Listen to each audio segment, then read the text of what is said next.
ফাংশনটা ডিফাইন করেছে F maps R to R, মানে real to real F of X equals to X square. তাহলে এখানে check করতে হবে ফাংশনটা 1 1 অন টু ম্যানি 1 বা ইন্টু কোনটা হচ্ছে। মেনলি আমরা চেক করব 1 1 আর অন টু, ঠিক আছে, কারণ সেই দুটো থেকেই আমরা ইন্টু বা ম্যানি 1 হলে সেখান থেকে বলা যাবে। তাহলে 1 1 আমরা 1 1 চেক করি কি করে, আমরা দুটো পয়েন্ট ধরে নিই যে এক্স আর ওয়াই, ঠিক আছে। তাহলে F of X equals to F of Y যদি হয়, তাহলে আমরা দেখাই যে যদি এক্স ইকুয়ালস টু ওয়াই হয়, মানে F of X equals to F of Y যদি ইমপ্লাই করে এক্স ইকুয়ালস টু ওয়াই, তবে সেটাকে আমরা 1 1 বলি। অথবা ঘুরিয়েও করানো যায়। ঘুরিয়ে বলতে তুমি দুটো পয়েন্ট ডিফারেন্ট ধরবে, মানে X not equals to Y ধরলে তোমাকে দেখাতে হবে F of X not equals to F of Y হচ্ছে, ঠিক আছে। কিন্তু এই সমস্ত অঙ্ক আমরা নর্মাল ডাইরেক্ট পয়েন্ট ধরে করলে বেশি ইজি হবে। যেমন দেখো ফাংশনটা দেওয়া আছে কি F of X equals to X square, মানে কি এবার রিয়াল টু রিয়াল, রিয়ালের মধ্যে নেগেটিভ পজিটিভ সমস্ত সংখ্যা থাকবে, ঠিক আছে। তাহলে আমি যদি এফ অফ 1 বার করি, এফ অফ 1 কত হবে, 1 এর স্কোয়ার সমান সমান 1।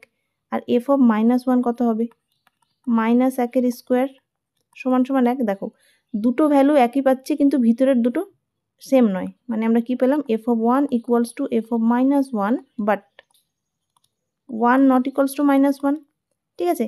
তাহলে এটা হলে 1 1 হয় না, আর এটা হচ্ছে বহু এক, মানে ম্যানি ওয়ানের কন্ডিশন। কারণ কি একের বেশি এলিমেন্ট, একাধিক এলিমেন্ট একটাতে যাচ্ছে, মানে মাইনাস 1টাও এখানে 1-এ ম্যাপ করছে এবং 1টাও 1-এ ম্যাপ করছে, ঠিক আছে। একের বেশি এলিমেন্ট যাচ্ছে, তার মানে সেটা হয়ে যাবে ম্যানি 1 হয়ে গেল। এবার আমরা অন টু দেখব। অন টুতে কী হয়, কোডোমেনের কোনো এলিমেন্ট খালি থাকবে না, ঠিক আছে। এবার দেখো ফাংশনটা কি আছে এক্স স্কোয়ার, তাহলে যেহেতু এই ম্যাপিংগুলো রিয়াল টু রিয়াল, তাহলে রিয়ালের মধ্যে পজিটিভ নেগেটিভ সংখ্যা থাকবে। তাহলে এখানটায় দেখো যে কোডোমেনে যে সমস্ত নেগেটিভ সংখ্যাগুলো থাকবে, ধরো না -2, এখানকার কোনো সংখ্যার স্কোয়ার -2 হবে না, ঠিক আছে।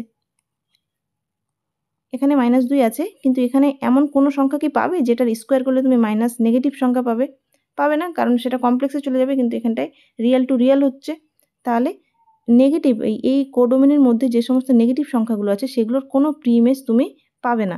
তাহলে প্রিইমেজ মানে এখানে এলিমেন্ট ফাঁকা থেকে যাচ্ছে, ফাঁকা থেকে গেলে সেটা অন টু ম্যাপিং হয় না, তাহলে সেটা ইনটু ম্যাপিং হয়ে যায়, ঠিক আছে। অন টু না হলে ইনটু হবে, কারণ তুমি ইনটুর হচ্ছে কন্ডিশন যে কোনো মিনিমাম একটা এলিমেন্ট যদি তুমি কোডোমেনে পাও যেটার কোনো প্রিইমেজ থাকছে না, তাহলে সেটা ইনটু ম্যাপিং হবে।